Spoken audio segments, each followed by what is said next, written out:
يا أيها الذين آمنوا إذا ضربتم في سبيل الله فتبينوا ولا تقولوا لمن ألقى إليكم السلام لست مؤمنا تبتغون عرض الحياة الدنيا فعند الله مغانم كثيرة كذلك كنتم من قبل فمن الله عليكم فتبينوا إن الله كان بما تعملون خبيرا لا يستوي القاعدون من المؤمنين غير أولي الضرر والمجاهدون في سبيل الله بأموالهم وأنفسهم فضل الله المجاهدين بأموالهم وأنفسهم على القاعدين درجة وكلا وعد الله الحسنى وفضل الله المجاهدين على القاعدين أجرا عظيما درجات منه ومغفرة ورحمة وكان الله غفورا رحيما۔ اے ایمان والو، جب تم اللہ کے راستے میں سفر کرو تو تحقیق سے کام لیا کرو، اور جو شخص تم کو سلام کرے تو دنیاوی زندگی کا سامان حاصل کرنے کی خواہش میں اس کو یہ نہ کہو کہ تم مومن نہیں ہو، کیونکہ اللہ کے پاس مال غنیمت کے بڑے ذخیرے ہیں۔ تم بھی تو پہلے ایسے ہی تھے، پھر اللہ نے تم پر فضل کیا، لہذا تحقیق سے کام لو۔ بے شک جو کچھ تم کرتے ہو اللہ اس سب سے پوری طرح باخبر ہے۔ یہ 3 آیتیں ہیں جن میں اللہ تبارک و تعالی نے جہاد سے متعلق کچھ اہم باتیں ارشاد فرمائی ہیں۔ جہاد کا حکم اور اس کا تذکرہ پیچھے آیت نمبر 71 سے چل رہا ہے، اور بیچ میں اسی سے متعلق کچھ جزوی معاملات درمیان میں آئے تھے۔ اب پھر جہاد ہی سے متعلق کچھ احکام بیان فرمائے جا رہے ہیں۔ پہلی آیت میں ایک خاص اہم اصول بیان فرمایا گیا ہے۔ صورتحال یہ تھی کہ جس وقت یہ کہا گیا کہ جہاد کے لیے نکلو، اور صحابہ کرام جہاد کے لیے اپنے گھروں سے سفر میں جاتے تھے، تو بعض اوقات اس طرح کے واقعات پیش آئے کہ کسی شخص نے اپنے مسلمان ہونے کا اظہار کیا، یا تو اپنے مسلمان ہونے کے لیے کلمہ طیبہ پڑھا، یا اسلام کی ایک علامت کے طور پر صحابہ کرام کی جماعت کو سلام کیا، السلام علیکم ورحمۃ اللہ کہا، جو ایک مسلمان ہونے کی علامت ہوتی ہے۔ لیکن حالات کچھ ایسے تھے کہ بعض صحابہ کرام نے مجموعی حالات کے پیش نظر یہ سمجھا کہ شاید یہ شخص جو اسلام کا اظہار کر رہا ہے حقیقت میں اسلام نہیں لایا، اور محض ہم سے بچنے کے لیے اس نے کلمہ پڑھ لیا ہے یا ہمیں سلام کیا ہے، حقیقت میں مسلمان نہیں ہے۔ لہذا اس کو کافر سمجھا، اور کافر سمجھ کر کافر جیسا ہی اس کے ساتھ معاملہ کیا۔ جنگ کی حالت تھی تو اس جنگ کی حالت میں اس کو قتل بھی کر دیا گیا۔ اس طرح کے متعدد واقعات روایات میں آئے ہیں۔ تو اللہ تبارک و تعالیٰ نے ان غلطیوں کی اصلاح کرنے کے لیے یہ آیت کریمہ نازل فرمائی۔ جو واقعات پیش آئے تھے اس میں خود رسول کریم سرور دو عالم صلی اللہ علیہ وسلم نے اس قسم کے اقدام پر ناراضگی کا اظہار فرمایا تھا، اور اس کی تائید نہیں فرمائی تھی، بلکہ اس پر اپنے شدید رد عمل کا بھی بعض جگہ پر اظہار فرمایا۔ لیکن اس صورتحال کو بالکل واضح کرنے کے لیے، ایک بہت بڑا اہم اصول بیان کرنے کے لیے اللہ تبارک و تعالی نے یہ آیت کریمہ نازل فرمائی، اور اس میں یہ فرمایا کہ اگر کوئی شخص اپنے زبان سے اپنے آپ کو مسلمان کہتا ہے، یا مسلمان ہونے کی کوئی علامت ظاہر کرتا ہے جس میں کلمہ طیبہ پڑھنا بھی داخل ہے، اور کسی کو السلام علیکم ورحمۃ اللہ وبرکاتہ کہنا بھی داخل ہے، کیونکہ یہ مسلمانوں ہی کا تحیہ ہوتا ہے، تو اگر وہ اپنی کسی ایسی علامت کا اظہار کرے جو اس کے مسلمان ہونے پر دلالت کرتی ہو، تو دوسرے مسلمانوں کو حکم یہ ہے کہ وہ اس کے ظاہری حالت پر بھروسہ کر کے اس کو مسلمان ہی سمجھے اور اس کو کافر نہ سمجھے، نہ کافر جیسا اس کے ساتھ معاملہ کرے۔ ظاہری انسان ظاہری حالات کا مکلف ہے، باطن کے اور دل کے حالات کا مکلف نہیں ہے۔ لہذا جو شخص زبان سے اپنے آپ کو مسلمان کہہ رہا ہے تو اس کے ساتھ مسلمان جیسا ہی سلوک کرنا چاہیے، یہ نہ سمجھنا چاہیے کہ یہ منافق ہے اور یہ دل سے مسلمان نہیں ہوا اور محض جان بچانے کی خاطر اس نے کلمہ پڑھ لیا ہے یا سلام کر رہا ہے، تو یہ سمجھنا کہ دل میں اس کے اسلام نہیں ہے، یہ بات کسی مسلمان کے لیے درست نہیں۔ اور یہ فرمایا دیا گیا کہ یا ایھا الذین آمنو، اے ایمان والو، اذا ضربتم فی سبیل اللہ، جب تم اللہ کے راستے میں سفر کرو، اور یہاں سفر سے بظاہر مراد جہاد کا سفر ہے، فتبینوا، تو تحقیق سے کام لیا کرو، ولا تقولوا لمن القى الیکم السلام لست مؤمنا، اور جو شخص تم کو سلام کرے تو اس کو یہ نہ کہو کہ تم مومن نہیں ہو، تبتغون عرض الحیات الدنیا، زندگی کا سامان حاصل کرنے کی خواہش میں، فعند اللہ مغانم کثیرہ،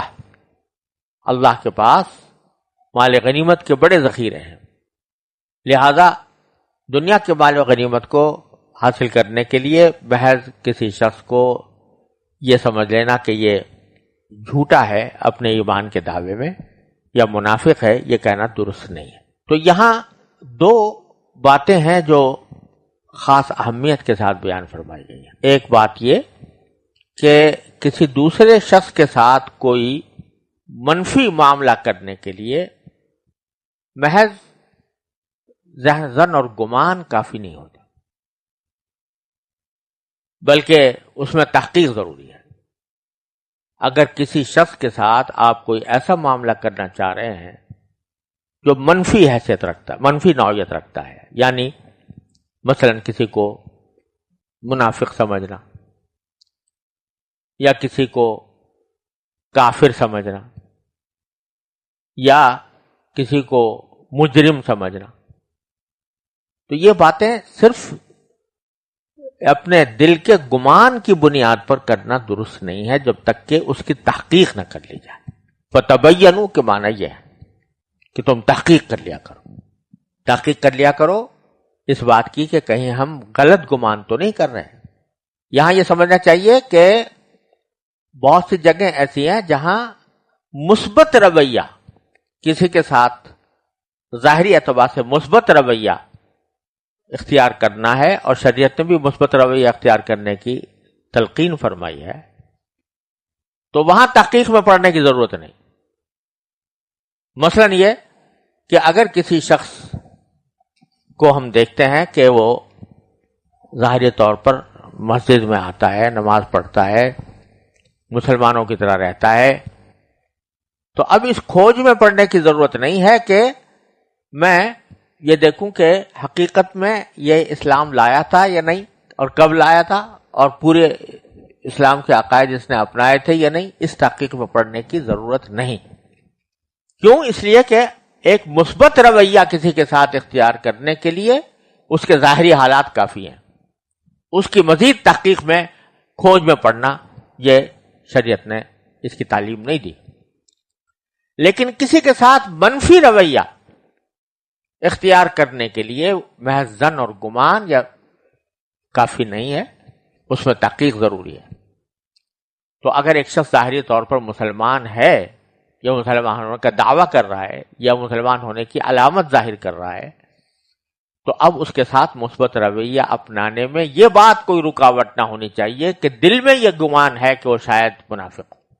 یہ معنی ہے فتبینوا، تحقیق سے کام لو۔ اور آگے فرمایا کہ لا تقولوا لمن القى الیکم السلام لست مؤمنا، جو شخص تم کو سلام کرے تو اس کو یہ نہ کہو کہ تم مومن نہیں ہو، دنیا کا مال و دولت حاصل کرنے کی خواہش میں۔ اب یہاں القى الیکم السلام کا لفظ قرآن کریم نے استعمال کیا ہے، اس کے ایک معنی تو یہی ہے شخص تم کو سلام کرے، یعنی السلام علیکم کہے، اور دوسرے معنی اس کے عربی محاورے کے لحاظ سے یہ بھی ہو سکتے ہیں کہ جو شخص تمہارے سامنے سلامتی کا پیغام دے. سلامتی کا پیغام دینے کے معنی یہ ہے کہ وہ اپنے ظاہری اعمال سے اپنے مسلمان ہونے کا ثبوت دے اور تمہارے ساتھ امن کے ساتھ پرامن طریقے پر رہنے کا ارادہ ظاہر کرے. تو محض اپنے گمان کی وجہ سے اس کو جھوٹا یا منافق نہ سمجھو، بلکہ یہ نہ کہو کہ تم مومن نہیں. تو یہ دونوں باتیں اس میں داخل ہیں. لیکن یہاں ایک بات یہ بھی سمجھنی چاہیے کہ جو بات فرمائی جا رہی ہے آیت میں وہ یہ ہے کہ محض کسی گمان کی بنیاد پر کسی کو کافر یا منافق سمجھنا درست نہیں ہے، جبکہ اس کے ظاہری علامات مسلمان جیسی ہوں. لیکن اگر کوئی شخص ظاہری علامات تو مسلمان جیسی ظاہر کر رہا ہے لیکن کھلے طور پر کسی کافرانہ عقیدے کا اظہار بھی کرتا ہے، تو محض اس کے سلام کر لینے کی بنا پر یا محض اس کے اپنے آپ کو مسلمان کہنے کی بنا پر اسے مسلمان سمجھنا کوئی ضروری نہیں ہے، بلکہ اگر وہ کسی کافرانہ عقیدے کا برملا اظہار کر رہا ہے تو چاہے وہ نماز پڑھتا ہو، چاہے روزہ رکھتا ہو، چاہے قبلے کی طرف رخ کرتا ہو، چاہے مسلمانوں جیسا سلام کرتا ہو، وہ اس کو اس لیے مومن نہیں سمجھا جائے گا کہ وہ کھلم کھلا ایک کافرانہ عقیدے کا اظہار کر رہا ہے. بعض حضرات اس آیت کی بنیاد پر اور ایک حدیث کی بنیاد پر جو صحیح بخاری کے اندر آئی ہے غلط فہمی میں مبتلا ہو جاتے ہیں. اس آیت میں چونکہ کہا کہ جو شخص تمہیں سلام کرے تم اس کو یہ نہ کہو کہ تم مومن نہیں ہو، تو اس کے بارے میں کہتے ہیں اس کی وجہ سے سمجھتے ہیں کہ جو شخص سلام کر رہا ہے السلام علیکم ورحمۃ اللہ اس نے کہا تو بس وہ مسلمان ہے، چاہے کھلم کھلا کافرانہ عقیدوں کا اقرار کر رہا ہو. اس کا مطلب کیا ہوا؟ اس کا مطلب یہ ہوا کہ اگر ایک شخص السلام علیکم کہہ رہا ہے اور ساتھ ہی کہتا ہے میں نہ خدا کو مانتا ہوں، نہ میں رسول کریم صلی اللہ علیہ وسلم کی رسالت کو مانتا ہوں، نہ آپ کو آخری خاتم النبیین مانتا ہوں، نہ آخرت کا قائل ہوں،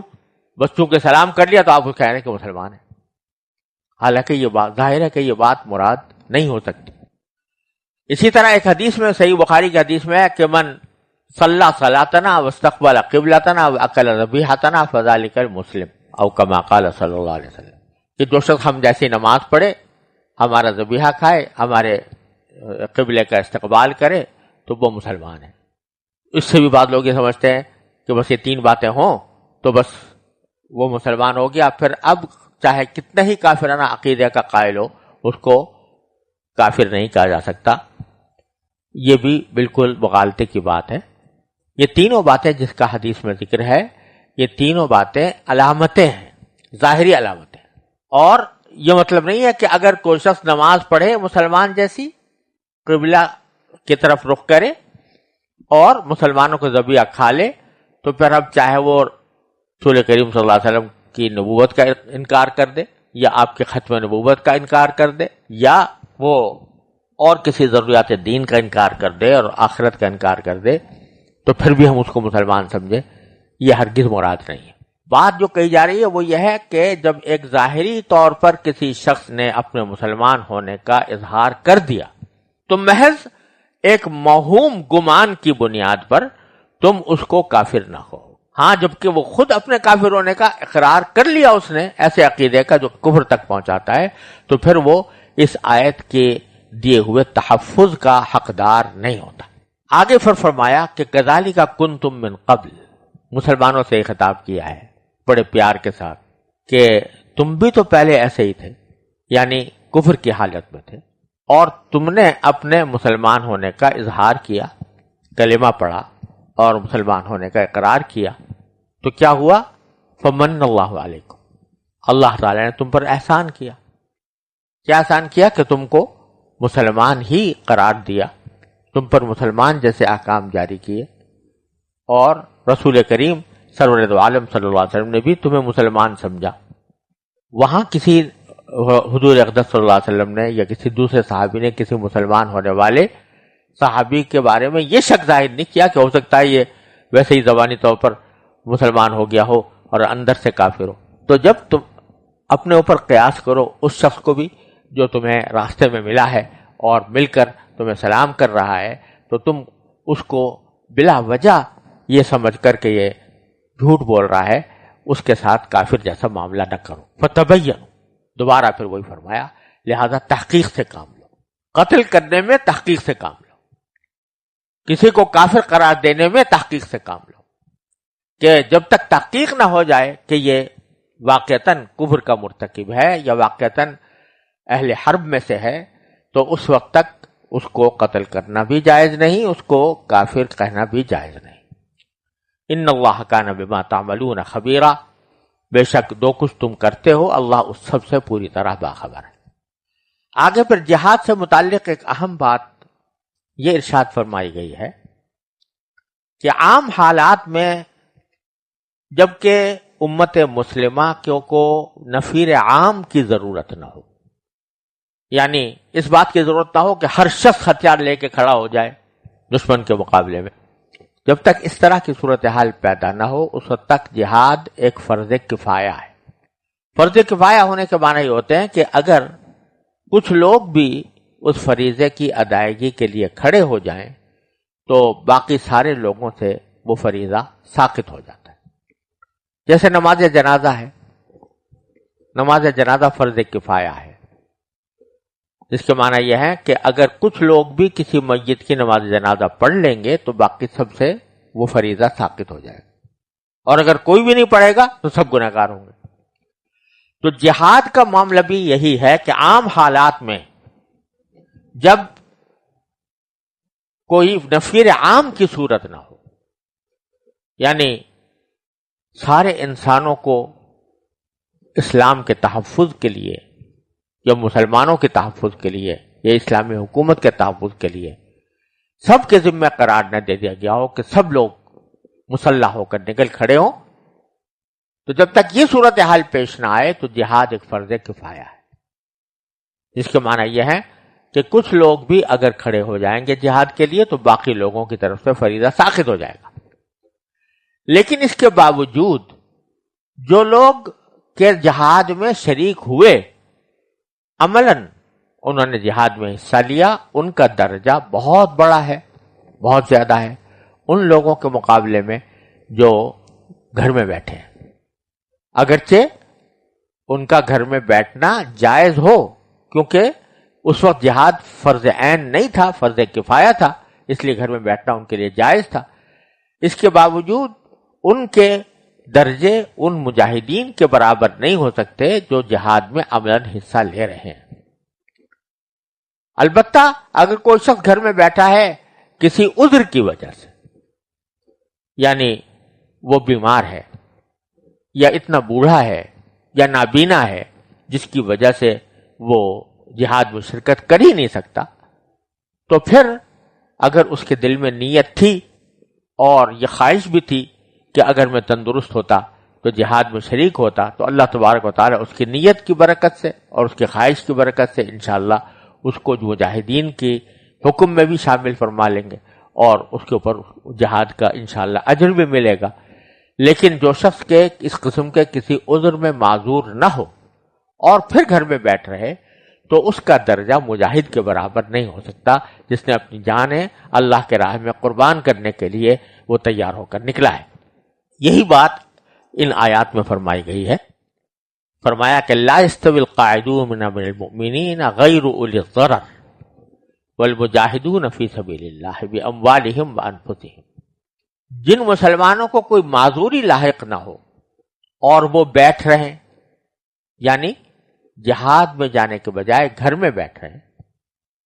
وہ اللہ کے راستے میں اپنے مال و جان سے جہاد کرنے والوں کے برابر نہیں ہیں. فضل اللہ المجاہدین باموالہم وانفسہم علی القاعدین درجہ. جو لوگ اپنے مال و جان سے جہاد کرتے ہیں ان کو اللہ نے بیٹھ رہنے والوں پر درجے میں فضیلت دی ہے. البتہ وَكُلًّا وَعَدَ اللَّهُ الْحُسْنَى، اللہ نے سب سے اچھائی کا وعدہ کر رکھا ہے. یعنی جو گھر میں بیٹھ گئے ہیں جہاد میں نہیں گئے، کیونکہ ان کے اوپر جہاد فرض عین نہیں تھا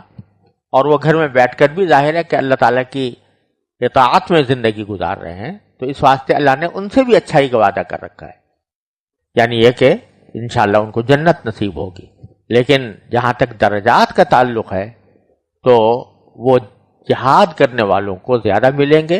اور ان کے درجات بیٹھ رہنے والوں کے مقابلے میں بہت زیادہ عظیم ہوں گے۔ تو پہلے فرمایا اللہ نے سب سے اچھائی کا وعدہ کر رکھا ہے، لیکن وفضل اللہ المجاہدین علی القاعدین اجرا عظیما،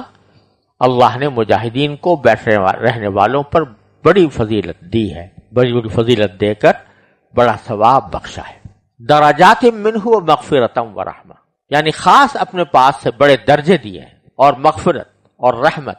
ان مجاہدین کے لیے رکھی ہے۔ وکان اللہ غفور الرحیم، اور اللہ بہت بخشنے والا بڑا مہربان ہے، کہ اس کی مغفرت اور رحمت کا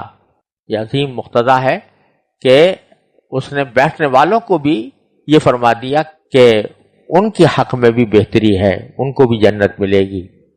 اگرچہ ان کا درجہ مجاہدین سے کم ہو، لیکن اللہ تعالی نے ان کے جہاد میں نہ جانے کی مغفرت بھی فرمائی اور ان کے اوپر رحم بھی فرمایا کہ ان کو جنت عطا فرمائی۔